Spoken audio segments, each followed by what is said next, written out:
Omar, nice to see you again, and thanks very much for coming along to have this short conversation about hearts and heart failure and defibrillators and pacemakers. So very interesting to have this conversation.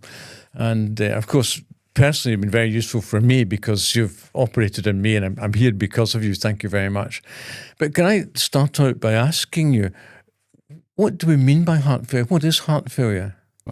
Well, thank you, David, for inviting me for this talk. Yes, heart failure can be quite a daunting word to hear. But heart failure, what it means weakness of the heart. It doesn't mean that the heart has failed. Right. It just means the heart is weaker, is pumping inefficiently, and there's insufficient blood leaving the heart to supply the oxygen and the nutrients to the rest of the body. So people with heart failure tend to be short of breath when they exercise, when they walk around. Was with me, yeah. Absolutely. They can feel tired and fatigue, and they might have fluid building up in the body, so the legs will become more swollen. Absolutely. So these are kind of the clues to point towards heart failure. But as I said, the term heart failure does not mean the heart has failed. It's a daunting term to hear. It just means the heart is weak and it needs a bit more support to make it pump a bit better. Because I remember you said to me when we first met, well, the Brits use the term heart failure, but in France they have a much gentler way of saying it. Yeah, absolutely. It's used cardiac insufficiency or heart insufficiency, which is probably more the true term to what heart failure means. So in the literal term, heart failure, the meaning of failure of the heart is not really accurate, but it's a term that we use in the UK, is a term that we use to access services that deals with weakness of the heart. So we still use it, but as long as the patients know that it doesn't mean that the heart has failed, it just means the heart is weak and needs a bit more support. That's useful to know, because a bit of a shock when I'm a pretty calm person, as you know, but to be told you have heart failure is a bit exciting at the time. Yeah, it's daunting, absolutely. I think probably we should be using heart insufficiency as a better term, but we tend to spend a bit more time explaining the terminology to the patients and what the words literally mean. And then usually by the end of the consultation, the patients understand a bit better the meaning of heart failure than at the start. Yeah, well, I can understand that. Now, of course, there are different types of heart failure. You treat them in different ways. And today we're here really to talk about pacemakers and why you'd use a pacemaker. Can we talk about that a bit, please? Yeah, so think of the heart as an electromechanical device. It has the mechanics side of it, which is the chambers of the heart and the valves, and has the electrics side of it, which are the special fast motorways, fibers within the heart. Yeah. Now, the heart fills with the blood and then squeeze it, contracts to empty it. Mm-hmm. So heart failure can be divided into two types. The type that deals with filling of the heart, and that's called heart failure with preserved ejection fraction, or the one that deals with the problem with squeezing or the contraction of the heart, and that's called heart failure with reduced ejection fraction. So in other words, it's either the heart is weaker, pumping the blood, or is weaker in filling with the blood. And these are the two types of heart failure. And that's important because a lot of the treatment that applies to one type might not apply to the other one. Right. Even though the symptoms are exactly the same. The shortness of breath, the fluid building up, all of them are the same. So having an echocardiogram is key, because the echocardiogram will tell us which type of heart failure you have, and will help us in determine which treatments you'll benefit from, including whether a pacemaker or a special pacemaker, we're going to talk about that later on, is indicated or not. So in your case, you've had heart failure with reduced or decreased ejection fraction. In other words, the problem was the contraction of the heart was weaker. It wasn't emptying properly. And that's called ejection fraction when the heart empties, and we measure it with the echocardiogram. So anything below 50% is heart failure. So when the heart pumps, it empties 50% or more of its blood. It's never 100%. So you want it to... It's a bit like a pump, is it? It's a pump not working properly. It's exactly the same as the pump. So the normal pump, or the heart, pumps about 50% of its blood with each beat. Right. Anything below that, it's called heart failure with reduced or decreased ejection fraction. And we can grade it on the echocardiogram. So anything below 50 and 40 is mild weakness. Anything between 40% and 30% is moderate weakness. Anything below 30%, that's severe weakness. And probably you know what grading you've had at that point. It's very, very low indeed. Yeah. It's very low, absolutely. So these are kind of the types of heart failure, and the echocardiogram is the key in telling us which type you have. Sometimes we divide heart failure or classify heart failure based on symptoms, not just based on the echo. Yeah. And probably you've heard of the classification of heart failure based on the NYHA classification. That's the New York Health Association classification. And that's only based on symptoms. So if you're short of breath on minimal exertion without doing anything, we give you a class of 4. If you're not short of breath at all, you get a class of 1. Anything between, whether you're short of breath and going up inclines or just walking on the flat, you get a classification of 2 or 3. And this is all based on symptoms, because patients can, develop symptoms in the context of heart failure in a different way. So some people will be very symptomatic, even with mild weakness of the heart. And others would be very much almost asymptomatic, no symptoms whatsoever, despite having severe weakness of the heart. So the body compensates and deals with heart failure in a different way. And having that person-centered classification is key, as opposed to just the objective echo assessment of the heart. So we usually use both the echo findings and also how patients react to the weakness, how the symptoms develop with the patient. In my case, and in many cases, you fit a pacemaker. Tell me a little bit about pacemakers. I think you've got an example one here, haven't you? Yeah. So this is very similar to the pacemaker that you've had. It's called the CRTD, or the Cardiac Resynchronization Therapy Defibrillator Pacemaker. And the reason for that is that you've had something called left bundle branch block, and that's key. So when we talk about heart failure, we like to determine the cause of that, of the heart failure. And sometimes the cause could be a heart attack causing damage to the muscle of the heart itself, or a valve disease, or inflammation of the muscle of the heart. Right. But sometimes it could be electrical. Which it seemed to be in my case. Exactly. So that electrical pathway that you've had, the left bundle branch, so we all have 2 pathways within the heart, one called left bundle branch and one called the right bundle branch, that allows the heart to contract as a unit. So I have an example. So we have 2 pathways within the heart. They run through this septum, which is the divide between the right side of the heart and the left side of the heart. And these 2 pathways allows the heart to contract as a unit. So you don't have any areas within the heart that's later or contracting, independently. They all pump as one structure, really. And in your case, you had a left bundle branch block, which means the conduction has to go through the right side of the heart first, then gets into the left side later on. So the contraction of the heart is uncoordinated. There's what we call dysynchrony. So one part contracts earlier than the other. And that in time can lead into heart failure, because you're losing the output of the heart. The heart is becoming weaker with time. And that's what you've had. There was no evidence of heart attack causing damage to your heart. No, you said my heart was in very good condition. Absolutely. It was just that. It was that lack of coordination with time lead into weakness of the heart. Sometimes that can be a sign of something else causing weakness of the heart, like high blood pressure or problems with the muscle of the heart itself. But there was none of that in your case when we've done the cardiac MRI to look at that in greater details in your case. And that's why correcting that electrical anomaly can lead to helping the heart, and sometimes even resolving the whole problem and making the heart, better and normalizing the function of the heart. And that's where this special pacemaker comes quite useful in your case, where we implant this small device. So think of the pacemaker as an electrical generator, small electrical pulse generator, that we bury and we implant under the skin on the left side of the chest. Yes, I hardly notice it now. Yeah, absolutely. It's the size of a wristwatch. So so we have it in your case, and it has sometimes 3 wires, sometimes 2 wires, and the main thing is one of them will go into the right ventricle, and the other one will go to the left ventricle, outside the left ventricle. and make the heart contract as a unit. In a way, you're bypassing that bundle branch block. You're not using it anymore. You've taken over the electrical conduction so you're of the heart. bypassing that bit, yeah. Absolutely. Yeah.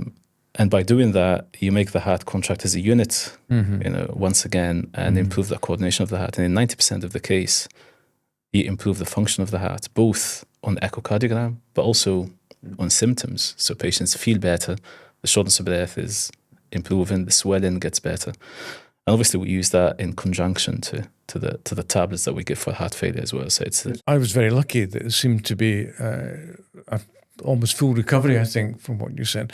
But you also give me medication. Could you tell me, why I'm getting the medication and why that's important? Yeah, so as we said, the special pacemaker, the CRT-D, and these are the wires that we call them the lead. They go through the device itself, which has the battery and has the microchips and the programming within it. And these are the wires that go all the way to the heart to make that electrical impulse transmit to the heart. So that helps the heart contract a bit better and improve the timing of the heart. So that's really what we're doing. We're improving the timing of the heart. But also you need tablets to make the heart stronger on the top, directly affect the muscle of the heart. And there's been a lot of advances in cardiology in the last decades, really, and the tablets for heart failure have improved. And they are key in making the heart better. And many of them work in a different way. So some of them, they're called ACE inhibitors or angiotensin receptor blockers, and even the newer ones, it's called Entresto, for instance. They work by helping the heart, relax a bit better and feel better, and helping the muscle of the heart in the squeezing function that it does. Others are beta blockers, for instance, which slows down the heart and makes it oxygenate a bit better. Others work through the hormonal system between the kidneys and the heart, and reverse that mechanism and how they work. And there's even a newer tablet that we used to use in diabetes. It's called dapagliflozin, and we found it very helpful in supporting the contractility of the heart. And on the top of that, we use diuretics, so commonly known as water pills. And these are mainly for symptomatic benefit. It's mainly just to get rid of the fluid from the legs and the body. Yes, I needed those at the very beginning before I had the that's implant, correct. But it's been fine since. Absolutely, and they are there to support the fluid that builds up around the heart while the heart is recovering from its weakness. So we use the special pacemaker, the CRT, in conjunction to the tablets, and both together improve the outcome for the patients. And everything that we're doing, really, we're not doing it just to make your symptoms better, but we're doing it to help you overall, because we know that heart failure can have a detrimental effect on your lifespan, can increase mortality, increase your hospitalization. It has a really negative prognosis on the patient. So it's not just symptoms. We're doing it to improve your prognosis as well. I was interested in that because I said to you before, I've got a friend back in the village where I live, and coincidentally, we're not only the same age, but we had the same qualification. We started out at the same degree a long time ago. And but Mary, she doesn't have any medication at all, but she's now in her second pacemaker, or she's had a new battery fitted, whatever, and she's fine. She's pretty good. But then I asked her, you don't take medication? No. Yeah, that's correct. So I suspect your friend probably had a pacemaker for slow heartbeat, so as opposed to heart failure. And some patients have that slow heartbeat, but the ejection fraction, the number that we measured earlier on with the echo to assess whether the heart is pumping well or not, probably in her case was normal, which means really she doesn't need those tablets to support the function of the heart. She just needs a pacemaker for the timing of the heart. And her pacemaker would probably been different from yours. So it would have been probably permanent pacemakers. So these ones here, so you compare them to the size of the CRT, the special pacemaker that we put for heart failure, slightly different. So she just needs a pacemaker device to speed up the heart. Different from mine, perhaps. Yeah, absolutely. I suspect her function of the heart was normal. And in that case, you wouldn't require, the extra wire, the extra lead to help to pump the left side of the heart. So in your case, you needed a slightly more advanced device to support the heart a bit better. Okay. Well, in her case, she just needed a device to speed up the heart. One of the things I find difficult as a non-medical expert is that you've shown me the echocardiogram, and it means nothing to me. I've joked with you when I look at it, it looks like the cross-section of a black pudding for me. So I find it difficult to really understand what it is. Perhaps we can look at that, and in the video, we can take an example, and you can point out on the heart, when we look at the echocardiogram, what the various bits and pieces are, is found from a diagram, and we'll perhaps put a diagram up as well so we can see a diagram, and then that's fine. But I'd quite like to look at it in terms of looking at the heart itself, a real heart, and saying, well, this is what the bits and pieces are. Yeah. Could we do that? Yeah. Yes, absolutely. I think that would be very helpful, because it does help explain to the patients, where the weakness of the heart is and what we're doing to support the heart. Because the complete confusion is for the non-expert is the way it's described. When you look at the thing, that the left ventricle is the right ventricle as you look at it, and I think it'd be helpful to explain it's also that. on the echocardiogram is upside down, so the image is really the bottom side of the heart, which is the apex, appears at the top side of the heart. And it's always been the case that the ultrasound usually looks at the heart, especially from the left side of the chest, on an upside down image, and explaining that to the patients. It does help them, because they might be a bit more confused when you show them the images. So yes, certainly we can put some echocardiogram images and have a look at them and try and explain to the patients what we're looking at. I think that'd be helpful for people. So this is a 4-chamber view of the heart. It's called the 4-chamber view echocardiogram, because it has the left atrium, the right atrium, the left ventricle, and the right ventricle, and it's upside down image. So on the bottom of the picture are the upper chambers of the heart, the left atrium and the right atrium, with the intra-atrial septum in between. And then the top sides of the image are the bottom chambers of the heart, the pumping chamber of the heart, the left ventricle and the right ventricle, with the interventricular septum, where the special pathway fibers, the left bundle branch and the right bundle branch, run through. These two valves are the mitral valve that separates the left atrium from the left ventricle, and that's the tricuspid valve that separates the right atrium from the right ventricle. But if we take the worry aspect of this, I mean, in terms of people's lifestyle, what could people do to take responsibility for themselves? What can they do to help themselves either avoid being in a heart situation or to improve where they're actually at? Yeah, there's a very good question. There's a lot the patients can do to help themselves, because everything that we're doing with the tablets for heart failure, we spoke about at least 4 tablets for heart failure. They're called the 4 pillars of heart failure, and then you have the device therapy, which is this special pacemakers. All of this will not succeed if the patients do not change their lifestyle completely. Sure. And by that I mean adhering to tablets, taking tablets regularly and not missing any tablets. I mean weight loss. It's important to lose weight. That will support the heart and help your general fitness level. All of it really. Exercise. We advise about 30 minutes of exercise a day. That should continue. That's important. Even if you have heart failure, exercise can help. Improve your heart and improve your symptoms. Diet modification, making sure that you follow a good diet regime, and that will support your weight loss and support your exercise at the same time. But even simple things like managing stress and anxiety and sleep health and sleeping better, all of these have, contributes to improving your outlook and improving the heart failure symptoms. So yes, the patients need to take responsibility a bit more to improving their lifestyle and not just rely on the tablets and the special pacemaker to work for them. I think everything works better when it's done as part of a whole regime to improve functions of the patient, improve the function of the heart in general. Yes, we're very lucky in this country, and I've travelled very extensively, as you know, but we're very lucky in this country with, despite the criticism we get of the NHS, there's huge support, and it does remarkably well. But people, I feel, often want a magic wand, and they need to do something for themselves, don't they? They do, and many hospitals and even the heart failure services do support patients in that regard and give them a lot of advice about lifestyle modifications. So the cardiac rehab classes, there's healthy heart classes, but there's also a lot of online support through the British Heart Foundation. They've been very, very good in supporting the heart failure services in Scotland. And patients need to follow that advice, and particular weight loss and exercise, they are key in improving the function of the heart. So I think there's a lot of opportunities there for patients to take ownership as well of some aspect of their treatment and help.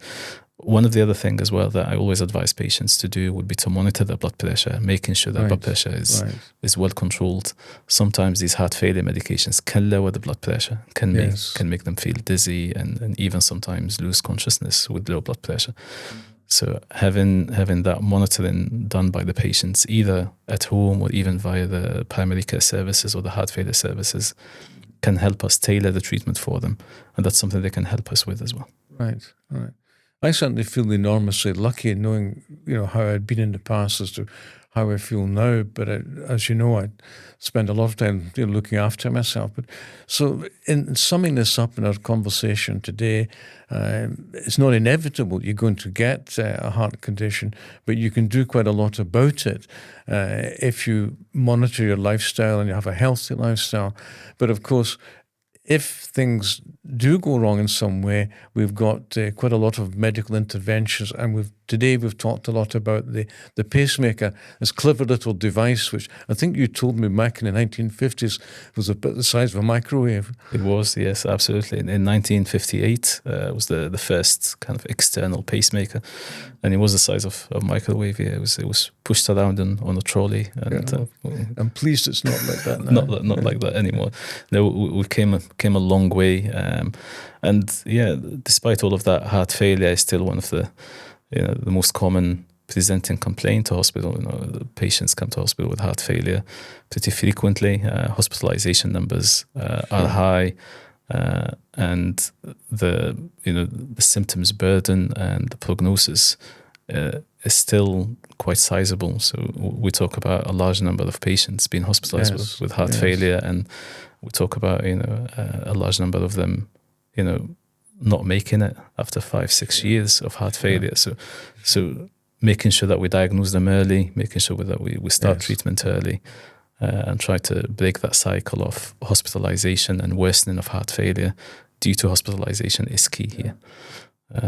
So using this platform to try and spread that information to the patients, is useful for us, because we certainly want to be ahead of the game when it comes to heart failure. That's certainly been a very informative, chat we've had today. Is there anything else you'd want to add to that? Maybe the lifestyle advice that you mentioned. Yes, for me that's a take-home message. It really is. One of the commonest causes of heart failure is heart attacks. When you have a heart attack, it damages the muscle of the heart and leads to heart failure. And the cause of a heart attack is the blood vessels of the heart being blocked or narrow, and that's mainly due to cholesterol building up within the arteries of the heart. And the biggest part of that is diet, having high cholesterol through diet, or having sedentary lifestyle, being overweight, lack of exercise, not having good blood pressure control. All of these contribute to this cycle of heart attack, leading to heart failure, leading to hospitalization and poor prognosis. And if we start at the beginning, where we maintain a good lifestyle, we have really good preventative strategies to stop the patients from going through that heart attack, heart failure, cycle, we can stop the whole process and reverse the cycle. So that's important for me, for patients to understand the importance of lifestyle changes, or lifestyle modification at early stage. Just on that sort of final point, I know that my wife's very interested in not just a Mediterranean diet, but a Far Eastern diet, and we've spent quite a bit of time traveling in these places, and I think the level of heart failure is much lower in some of the Japanese, Chinese, some of the Chinese, and certainly Malaysia. Is that the case? Yeah, absolutely, and it's not, there isn't anything specific about following certain diets. I think it's just focusing on what's in the diet. Right. And we talk about the Mediterranean diet being kind of the gold standard diet for a healthy heart, and that's. But the only thing about it is that it's full of vegetables and fruits and fish, nuts and seeds, and low in red meat and so on. And if you can apply that to any diet, it doesn't have to be specifically the Mediterranean diet. Of course. So having that healthy kind of component between fruits and fish and and vegetables and nuts and seeds, and that contributes to lowering your cholesterol level, improving your chances of avoiding a heart attack in the first place.